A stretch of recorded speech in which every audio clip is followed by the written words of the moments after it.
Welcome, class, to Kitchen 101, where we teach you how to think like a chef. How to cook, not what to cook. Giving you the knowledge and comfort you need to create and modify recipes to fit your chosen way of eating and lifestyle.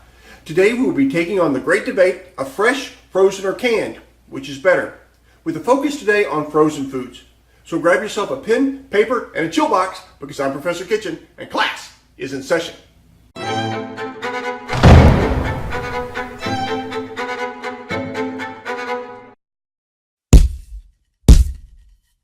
Preserving food is not a modern thing.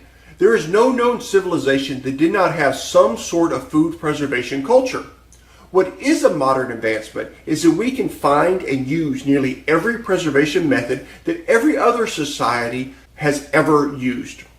Our modern first world technology has enabled us to break the bonds of geographic constraints and utilize any method our pumpkin little hearts so desire to preserve our food.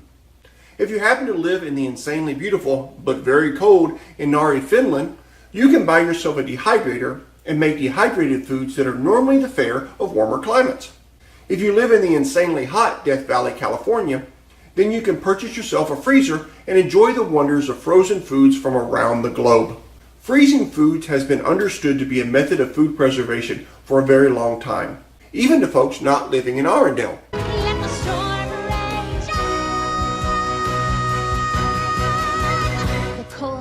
Bothered me anyway.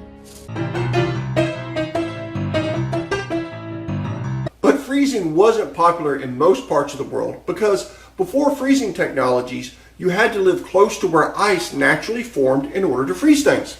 There is evidence that some Russian companies were using freezing as a method of preservation for duck and geese that they sold to the British in the early 1800s.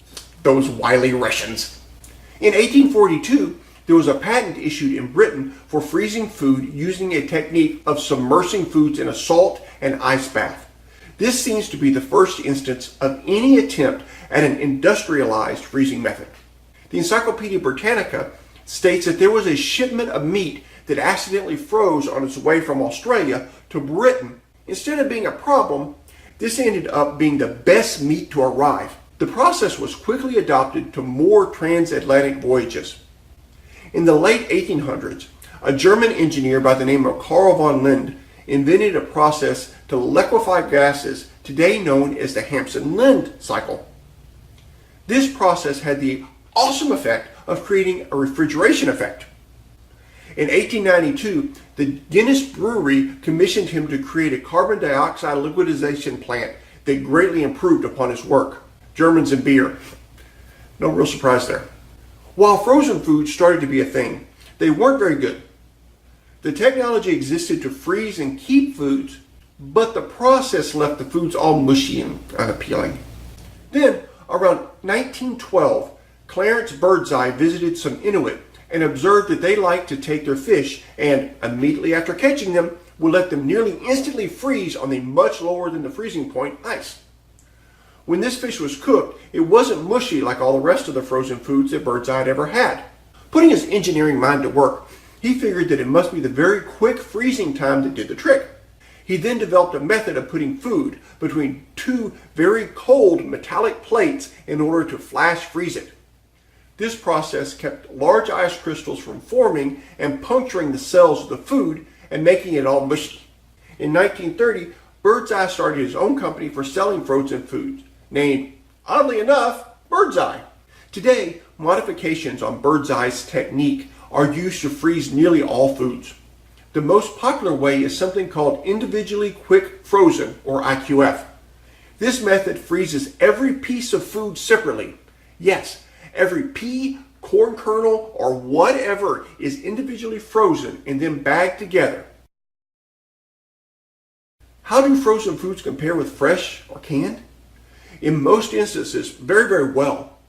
Garden foods can be picked when ripe and immediately frozen.